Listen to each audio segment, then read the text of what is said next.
any of them, he said. He's the bridge between the East and the West. There is no limit because he has the guidance. I don't know yet exactly what form this will take, but he is the chosen one. This second story you also probably know. You might not recognize it at first. His mom was a coach, but she never coached him. He would kick a ball around with her when he learned to walk. As a boy, he played squash with his father on Sundays. He dabbled in skiing, wrestling, swimming, and skateboarding. He played basketball, handball, tennis, table tennis, badminton over his neighbor's fence, and soccer at school. He would later give credit to the wide range of sports he played for helping him develop his athleticism and hand-eye coordination. He found that the sport really didn't matter much, so long as it included a ball.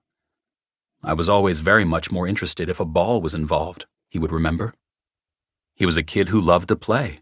His parents had no particular athletic aspirations for him. We had no plan A, no plan B, his mother would later say. She and the boy's father encouraged him to sample a wide array of sports.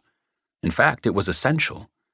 The boy became unbearable, his mother said, if he had to stay still for too long. Though his mother taught tennis, she decided against working with him. He would have just upset me anyway, she said. He tried out every strange stroke and certainly never returned a ball normally. That is simply no fun for a mother. Rather than pushy, a Sports Illustrated writer would observe that his parents were, if anything, pulley. Nearing his teens, the boy began to gravitate more toward tennis, and, if they nudged him at all, it was to stop taking tennis so seriously. When he played matches, his mother often wandered away to chat with friends. His father had only one rule: just don't cheat. He didn't, and he started getting really good. As a teenager, he was good enough to warrant an interview with the local newspaper. His mother was appalled to read that, when asked what he would buy with a hypothetical first paycheck from playing tennis, her son answered, "A Mercedes." She was relieved when the reporter let her listen to a recording of the interview and they realized there'd been a mistake. The boy had said Mercedes in Swiss German. He simply wanted more CDs. The boy was competitive, no doubt, but when his tennis instructors decided to move him up to a group with older players, he asked to move back so he could stay with his friends. After all, part of the fun was hanging around after his lessons to gab about music or pro wrestling or soccer.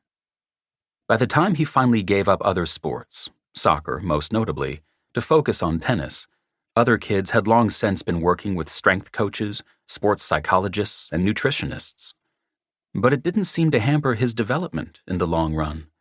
In his mid-30s, an age by which even legendary tennis players are typically retired, he would still be ranked number 1 in the world. In 2006, Tiger Woods and Roger Federer met for the first time, when both were at the apex of their powers. Tiger flew in on his private jet to watch the final of the U.S. Open. It made Federer especially nervous, but he still won, for the 3rd year in a row. Woods joined him in the locker room for a champagne celebration. They connected as only they could. "I've never spoken with anybody who was so familiar with the feeling of being invincible," Federer would later describe it. They quickly became friends, as well as focal points of a debate over who was the most dominant athlete in the world. Still, the contrast was not lost on Federer. "His story is completely different from mine," he told a biographer in 2006.